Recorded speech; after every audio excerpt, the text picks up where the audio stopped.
Hey guys, Matt here for another review for Horror Month. I believe this is episode 8 of Horror Month, and this video for today, I'm going to be reviewing a flick called Popcorn, which came out in 1991.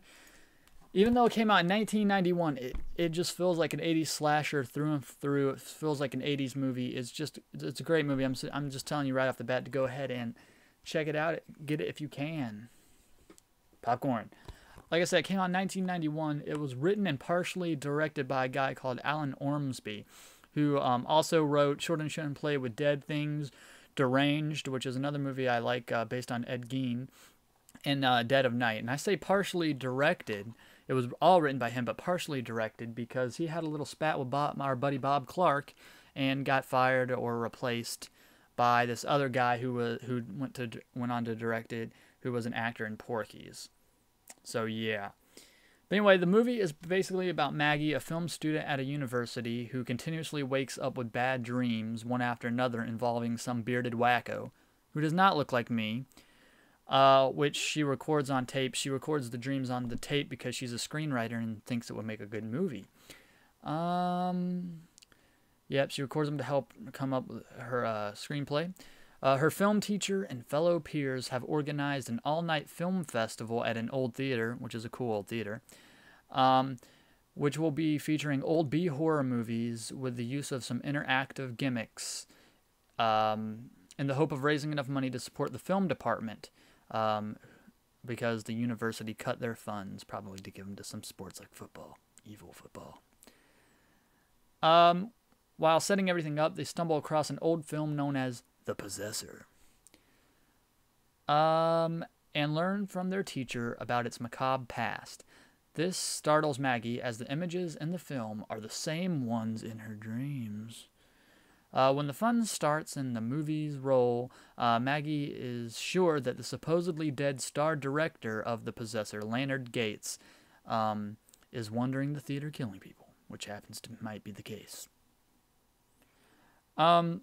So yeah, that's basically the movie right there. There's some recognizable faces, most notably the mom, who is played by Dee Wallace Stone.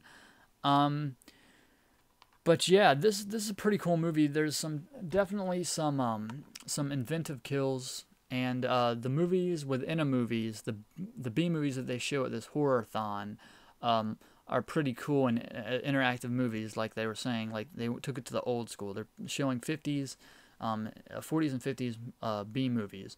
One is The Mosquito, and it's in 3D, so the whole audience gets 3D glasses, and they've rigged a big ass mosquito to swoop over the audience and swoop back into place. There's another one called The Amazing Electrified Man, who's a guy that is at a power plant, works at a power plant or something, and has the ability to shoot electricity out. And, of course, they have shockers under the seats to shock the audience. And then there's another movie called The Stench, where they shoot different bad-smelling aromas into the theater. And you actually get to see clips of these movies within a movie. And they're actually pretty funny and cool. So, yeah. Also, the movie that they see about the guy that... what's his name? Leonard Gates is actually how you say his name. And the movie that they see called The Possessor is actually quite freakish and weird, kind of eerie feeling to it. And so basically, yeah, they think that guy is back to take some vengeance, and a lot of people turn up dead.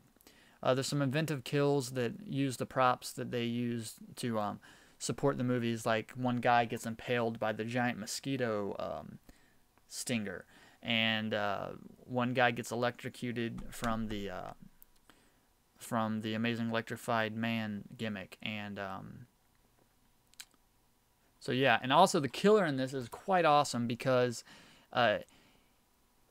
he's a victim of an accident, and he has a cool setup in the back of the theater where he can turn himself into anyone using the miracle of latex.